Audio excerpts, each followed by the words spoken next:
ISL cup ফাইনালে ঘরের মাঠে কোনো দল জেতেনি, কিন্তু মোহনবাগান সল্টলেক আবারও কাঁপিয়ে দিল।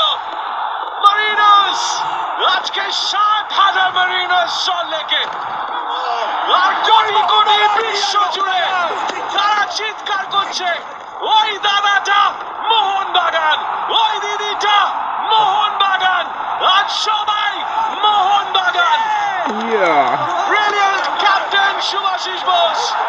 Come on and outstanding. গুলি মেরেছে দেখ। And bam, bam, bam. The Bose Peptitos are coming.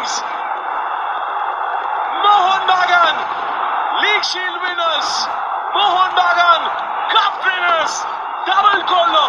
Next target, Super Cup, treble করা। একেবারে সঠিক কথা। এইবার এই লক্ষ্য কিন্তু হবে, হয়তো কিছুদিনের বিশ্রাম, খুব একটা বিশ্রামের সুযোগ নেই, হাতে সময় মাত্র আর 8টা দিন, তারপরে শুরু হয়ে যাবে সুপার কাপ অভিযান। সেটা নিয়ে অবশ্যই মাথায় চিন্তা থাকবে ট্রেবেল করার, কারণ কেউ করেনি। আর কলকাতার দল হিসেবে প্রথম মোহনবাগান আইএসএল এ লিগ জিতলো এবং তার সঙ্গে সঙ্গে কাপ জিতলো। Excellent performance inside the ground, outside the ground.